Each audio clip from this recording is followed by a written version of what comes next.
Welcome back to the Big Weekend Show. It's time now for the Big Weekend Flops. Our picks for the biggest fails of the week. I'll go first. The border crisis hits a new record. Sources telling Fox News more than 260,000 border apprehensions took place this month.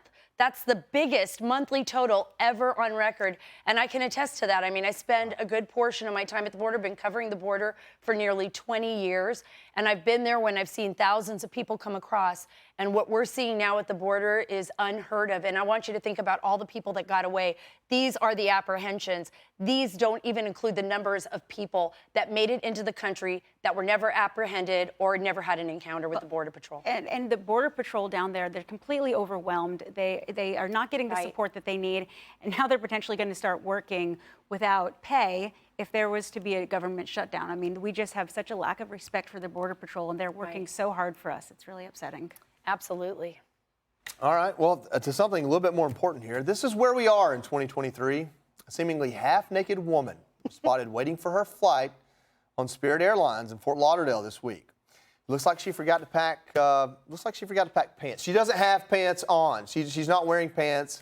Her butt is hanging out. You know, I thought it was Walmart where we go to see this crazy stuff. There's like accounts to go look it up. People at Walmart walking around. But now it's Spirit Airlines. It's the airlines and the airports. I don't even know what the world's coming to. It's too bad she didn't have an emotional support animal to cover her up, and then she would have been just fine. Well, I mean, a week ago, going to the Senate, that would have been acceptable when they took away their dress code for a little bit. I guess. No shirt, no shoes, no problem. But no pants is also not a problem. I don't know. Listen, I got to bring my daughter to the airport. Don't make me explain things to her. She's not old enough to learn about. Jason, what you got?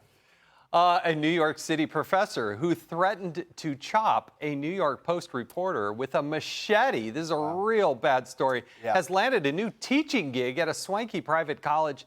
In another instance, she was caught on video cursing out and threatening a group of pro-life students. So you threaten somebody with their life, you take a machete to somebody's throat, and then they greenlight you and hire you at a new school to teach kids. Do you guys remember this? What are they thinking about? She turns the table over on those kids and then so a reporter goes to interview her about what she did, and she comes to the door and it's like, I'm going to cut you. Well, this is because we have district attorneys that don't want to bring charges against anyone, and people are getting away with this all across the country. But the crazy thing is, who's the school that hired her? Yeah, thank you. That is the question I want. Why aren't we bringing attention the school that feels that this is a good fit to educate our children? Our education system's already in the crapper as it is right now. Like, this is who we're bringing in for our children? I don't think so. I'm pretty sure that lady at the airport was a professor, too. I'm not sure. Okay. Possible. Well, a GOP-led select subcommittee is now alleging Dr. Anthony Fauci had a secret meeting with the CIA about the origins of COVID-19.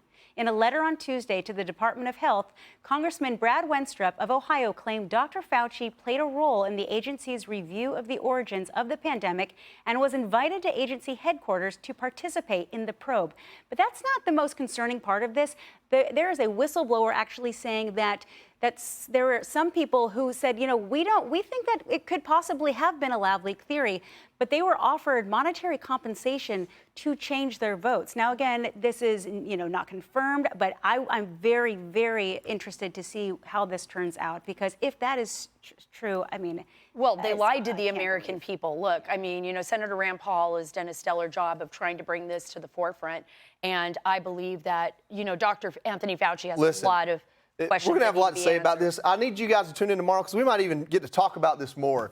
But I just want to give you a reminder. You can catch us on X. That used to be Twitter. Facebook, it's at Big Weekend Show. And Instagram at Big Weekend Show FNC. Hey, Sean Hannity here. Hey, click here to subscribe to Fox News YouTube page and catch our hottest interviews and most compelling analysis. You will not get it anywhere else.